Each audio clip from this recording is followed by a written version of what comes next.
په دې وخت کې په زرګونه خلک راټول شول او دومره زیات وو چې یو بل یې تر پښو لاندې کول.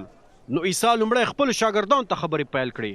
د فریسیانو د خمیرې یعنې د هغوی د منافقت څخه ځانونه ساتئ.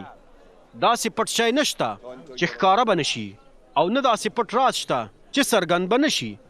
نو هر څه چې تاسو په تیاره کې ویلي هغه به په رڼا ورځ واورېدل شي او هر څه چې تاسو د تړلو دروازو شاته یو بل ته په غوږ کې پټ پټ ویلي دي هغه به د بامونو څخه په لوړ اواز واورېدل شي. ای زما ملګرو، زه تاسو ته وایم د هغو خلکو څخه مه ویرېږئ چې بدن وژني او له هغې وروسته نور هیڅ نشي کولی.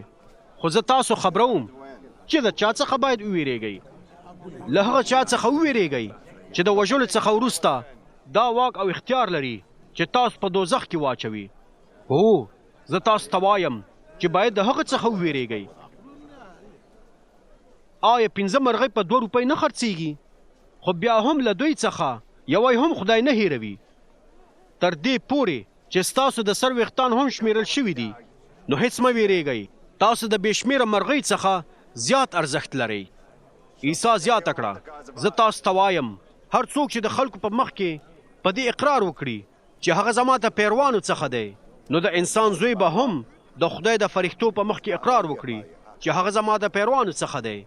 خو هر څوک چې د خلکو په مخ کې زما څخه انکار وکړي نو د انسان زوی به هم د خدای د فرښتو په مخ کې د هغه څخه انکار وکړي. هر څوک چې د انسان د زوی په خلاف کومه خبره وکړي نو هغه به وبخښل شي. خو که څوک د روح القدس په ضد کفر ووایي هغه به ونه بخښل شي. کله چې هغوی تاسې د محکمې دپاره کنیسو یا والیانو یا واکمنانو ته راولي نو په دې هکله اندېښنه مه کوئ چې د خپل ځان څخه به څنګه دفاع کوئ یا څه به وایئ، ځکه چې په هماغه ساعت به روح القدس تاسو ته وښایي چې څه باید ووایئ.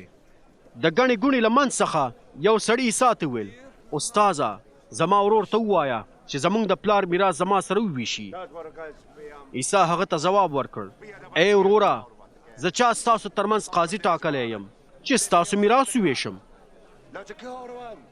بیا یې خلکو ته وویل: پام کوئ او خپل ځانونه د هر ډول حیرت څخه وساتئ، ځکه چې د انسان ژوند په دې نه جوړیږي چې هغه د ډېره شتمني ولري. بیا عیسی هغوی ته دا مثال راوړ: یو شتمن سړی و چې ځمکه یې لرله او هغې ځمکې ښه حاصل ورکړ. هغه د خپل ځان سره فکر وکړ او ویل: څه وکړم؟ ما سره دومره ځای نشته چې خپلې غلې دانې پکې وساتم. بیا هغه وویل: اوس پوه شوم چې څه وکړم. زه به خپل ګودامونه وران کړم او د هغو نه به لوی لوی ګودامونه جوړ کړم او خپلې غلې دانې او نور شیان به پکې ذخیره کړم. بیا به خپل ځان ته ووایم: ای بختور انسانه، تا ډېر زیات ښه شیان راټول کړي دي چې د ډېرو کلونو دپاره دې بس دي. اوس آرام ژوند تېروه، خوره څکه او خوشحاله ګرځه. خو خدای هغه ته وویل: ای کم عقله، همدا نن شپه به دې ساه وځي. نو دا ټول شیان چې تا د خپل ځان دپاره ساتلی دي هغه به د چا شي؟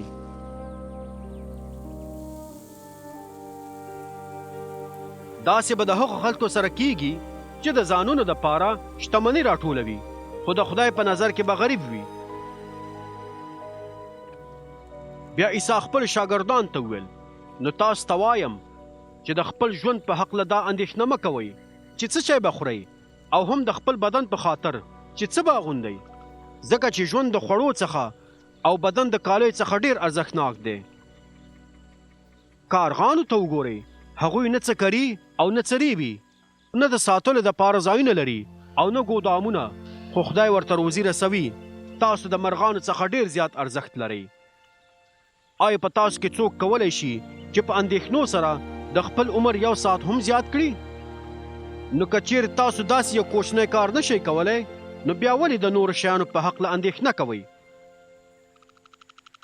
ځنګلي ګلانو ته وګورئ چې څنګه لویږي. هغوی نه کار کوي او نه د ځانونو دپاره کالي جوړوي. خو تاسو ته وایم چې حتی سلیمان پاچا هم د خپل ټول شان او شوکت سره د دې ګلانو په شان ښکلی او سینګار شوی نه و. که چیرې خدای د صحرا وښو ته چې نن دلته دي او سبا ته په تنور کې سوځول کیږي داسې ښکلا ورکوي، نو هغه به تاسو ته د هغو څخه ښه کالي در نه کړي؟ ستاسو ایمان څومره کمزوری دی. نو اندېښنه مه کوئ چې تاسو به څه خورئ او څه به څکئ، ځکه چې د دې نړۍ خلک د دې شیانو په هکله اندېښنه کوي. خو ستاسو آسماني پلار پوهیږي چې تاسو دې شیانو ته اړتیا لرئ. د دې په ځای تاسو خپل ځانونو ته د خدای پاچاهي وغواړئ، نو هغه به تاسو ته دا شیان هم درکړي.